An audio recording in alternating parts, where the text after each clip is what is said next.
সেই ঘটনার পর থেকে আমার জীবনটা যেন বদলে গেছে। রাহুল নামটা আর আগের মতো লাগে না।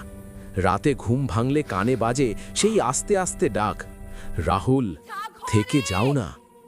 প্রথম প্রথম ভাবতাম স্বপ্ন, কিন্তু একদিন রাতে ফোনের স্ক্রিনে নিজের ছবি দেখে চমকে উঠলাম। ব্যাকগ্রাউন্ডে আমার পিছনে জানালার কাছে একটা সাদা ছায়া দাঁড়িয়ে। ছবিটা আমি নিজেই তুলেছিলাম সেই রাতে বাড়ির ভেতর থেকে, কিন্তু তখন তো কেউ ছিল না। কলকাতায় ফিরে এসেও শান্তি নেই।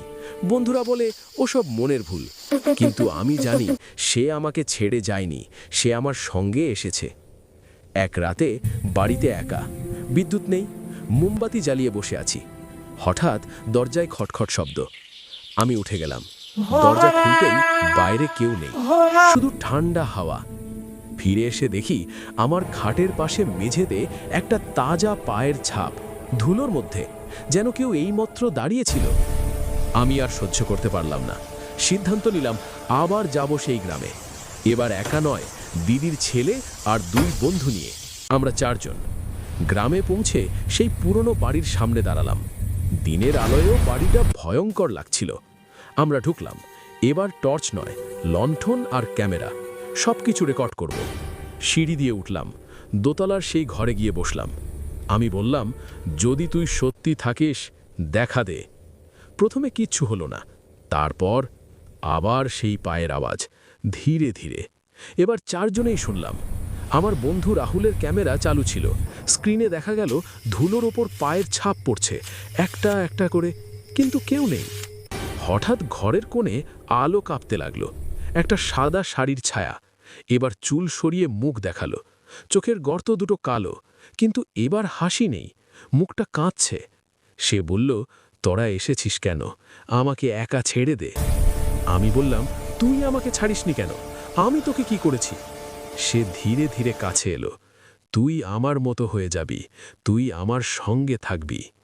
তার হাত আমার দিকে বাড়ল, আঙুলগুলো ঠান্ডা। আমি পিছিয়ে গেলাম। বন্ধুরা চিৎকার করল, কিন্তু সে আমার দিকেই এগোচ্ছে। হঠাৎ আমার পকেট থেকে একটা ছোট্ট লকেট পড়ে গেল। সেটা আমার দিদির দেওয়া। ভিতরে একটা ছোট্ট ছবি, আমার মায়ের। মেয়েটা থমকে গেল। লকেটটা দেখে তার চোখের গর্তে যেন কিছু একটা চকচক করল। সে ফিসফিস করে বলল, মা। তারপর সে পিছিয়ে গেল, ধীরে ধীরে অদৃশ্য হয়ে গেল। ঘরটা আবার চুপ, শুধু আমাদের হাঁপানি শোনা যাচ্ছে। আমরা দৌড়ে বাইরে বেরিয়ে এলাম। ক্যামেরায় সব রেকর্ড হয়েছে, কিন্তু ভিডিওটা দেখলে শুধু আমরা 4 জন দেখা যায়। কোনো ভূত নেই, শুধু পায়ের ছাপগুলো আছে।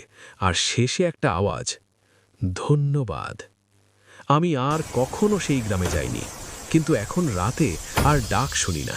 শুধু মাঝে মাঝে মনে হয় কেউ যেন আমার পিছনে দাঁড়িয়ে হাসছে, খুব আস্তে। আর সেই লকেটটা আমি আর খুলি না, কারণ ভিতরের ছবিটা এখন আর আমার মায়ের নয়। সেখানে একটা সাদা শাড়ির মেয়ের ছবি, চোখহীন কিন্তু হাসছে।